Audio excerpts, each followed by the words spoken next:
और अब वक्त है बात करने का क्रिप्टो वेकेशन के बारे में। बहुत सारा इस पर चर्चा हो रही है। फ्लाइट से लेकर होटल बुकिंग जब आप क्रिप्टो करेंसी से करते हैं, छुट्टियों पर जाते हैं, उसे कहते हैं क्रिप्टो वेकेशन। सिंपल। लेकिन इसके कुछ फायदे हैं, कुछ चैलेंजेस हैं। फायदे क्या हैं? सबसे पहले जो टेक है उसका प्रमोशन होता है। देखिए, आप जिनके साथ डील कर रहे हैं, आप क्रिप्टो में डील करते हैं, एक जो बॉन्ड है वो बनता है, आप और ज्यादा चर्चा करते हैं टेक के बारे में, तो एक प्रमोशन तो हो ही रहा है। या फिर आप जिनके साथ, जिन दोस्तों के साथ आप ट्रैवल कर रहे हैं, उनको भी इसके बारे में जानकारी मिलती है, तो एक तरह से एक नई टेक का प्रमोशन जरूर है। उसके अलावा कम्युनिटी एक फॉर्म हो जाती है।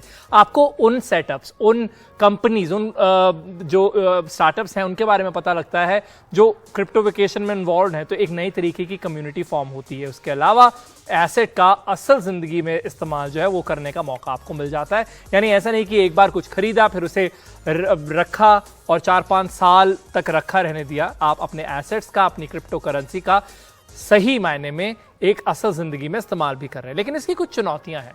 सबसे पहले तो प्रोसेसिंग में लंबा वक्त लग सकता है। हालांकि ब्लॉकचेन पर ट्रांजैक्शन बहुत क्विकली भी होते हैं, जल्दी होते हैं, लेकिन देखिए, कैश जेब से निकाल कर देना और दूसरी तरफ क्रिप्टो में पेमेंट करना, वो एक तरह से थोड़ा समय ज्यादा ले सकता है। उसके अलावा जो यूजर ऑथेंटिकेशन है उसमें शायद कुछ चैलेंजेस हो सकते हैं।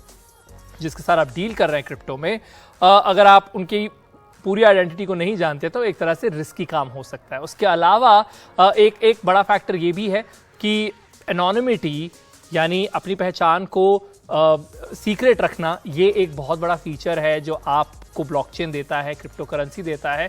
तो ये तो ट्रैवल इंडस्ट्री के रूल्स के बिल्कुल खिलाफ हो जाता है, क्योंकि वहां पर आइडेंटिटी का बहुत महत्व है। अब कुछ अहम प्लेयर्स की बात कर लेते हैं जो क्रिप्टो वेकेशन इस फेज में काफी बढ़िया काम कर रहे हैं। जैसे traveler.com, ये ऑनलाइन बुकिंग साइट है जो क्रिप्टो स्वीकार करता है। एयरलाइन एयर बाल्टिक, जो क्रिप्टो से फ्लाइट बुकिंग की सुविधा देता है। फिर उसके बाद एक शानदार रिजॉर्ट है द शेडी, वो भी गेस्ट से बिटकॉइन एथीरियम में पेमेंट लेता है। इसके अलावा कुछ और नाम है जो आपके लिए मेंशन कर देते हैं: cheap air, travel by bit, bitcoin.travel और e-travel smart। और अब इस पर चर्चा करने के लिए हमारे मेहमान हमारे साथ जुड़ चुके हैं। एक बार फिर से Ashish Anand, founder and CEO Bru finance, और दूसरी ओर हमारे साथ Om Malviya, president Tezos India. Om, सबसे पहले आपसे सवाल, आप तो क्रिप्टो वेकेशन ले चुके हैं, आपका अगर अनुभव आप बता पाएं। तो मेरे हिसाब से जो आपके 3 पार्ट होते हैं ट्रैवल के, पहला होता है आपका फ्लाइट बुकिंग, दूसरा होता है होटल बुकिंग, और तीसरा पार्ट होता है आप किसी भी कंट्री लोकेशन पे जाके आप इधर उधर, मान लो आप कुछ कॉफी पीने चले गए या लंच करने चले गए। तो जो होटल बुकिंग और फ्लाइट बुकिंग वाला पार्ट है, दैट इज वेरी इजी। ये बहुत इजी होता है, ट्रैवलर से आपका बुक हो जाता है फेयरली।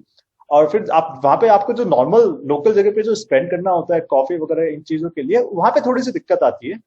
पर उधर भी अगर आपको क्रिप्टो में स्पेंड करना है तो ये एडवाइजेबल है कि आप crypto.com या बाइनेंस के जो कार्ड होते हैं, क्रिप्टो कार्ड्स, वो आप यूज कर सकते हैं। उनसे क्या होता है कि बाइनेंस और इनके पास आपका केवाईसी वगैरह सब ऑलरेडी है, और वहां पे आप अपनी क्रिप्टो करेंसी स्पेंड कर सकते हैं। आशीष जी, अगर हम भारत की बात करें तो यहाँ पर हमने सरकार की तरफ से जितने बयान सुने हैं पास्ट में, उसमें ज्यादा यही निकल कर आया कि एज अ पेमेंट मोड ज्यादा क्रिप्टो को हमारे देश में प्रमोट नहीं किया जाएगा। रेगुलेशन तो अभी आया ही नहीं है, लेकिन फिर भी जो एक तरह से जिस तरफ वेटेज ज्यादा जा रही है वो उसी तरफ है कि इसे एसेट क्लास की तरह ज्यादा क्लासीफाई किया जाए। तो ऐसे में हमारे जैसे देश के लिए क्या आपको लगता है क्रिप्टो वेकेशन का कोई भविष्य है? मेरा ये है कि आरबीआई जो है हमेशा से crypto as a payment mode को लेकर बहुत ही उसका स्ट्रांग व्यू है कि ऐसा नहीं होना चाहिए, क्योंकि मॉनेटरी पॉलिसी जो है उनके हाथ से निकल जाती है अगर कोई और currency instead of Indian rupee एक डिफॉल्ट करेंसी ऑफ पेमेंट बन जाती है। तो आरबीआई का स्ट्रांग व्यू रहा है और गवर्नमेंट शायद उसको कंसीडर करेगी। तो अगर वो व्यूज एक्सेप्ट होते हैं तो सिर्फ क्रिप्टो वेकेशन ही नहीं, crypto as a payment tool India में होना थोड़ा सा मुश्किल दिखता है, जो अभी का स्टांस आरबीआई का उसको लेकर के। ओम, आप कुछ चैलेंजेस देखते हैं या कोई रिस्क इन्वॉल्व देखते हैं क्रिप्टो वेकेशन में?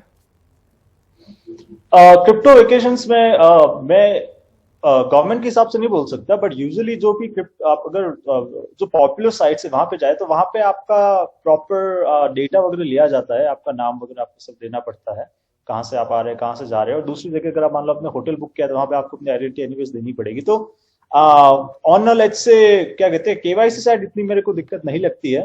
But this is different in case कि अगर आप डायरेक्टली जाके ही कोई बिटकॉइन एक्सेप्ट कर रहा है तो वहां पे आप बिना उस पूरी चीज को के अराउंड जा सकते हैं, जहाँ पे उनको पता ही नहीं चलेगा कि किसने किसमें पे किया। That's the first thing. Second thing is जो दूसरा जो मैं देखता हूँ, जस्ट बेसिकली यूजर एक्सपीरियंस। ठीक है, अभी भी इतना ईजी नहीं है, जो चैलेंज है वो अभी भी यूएक्स का ही है।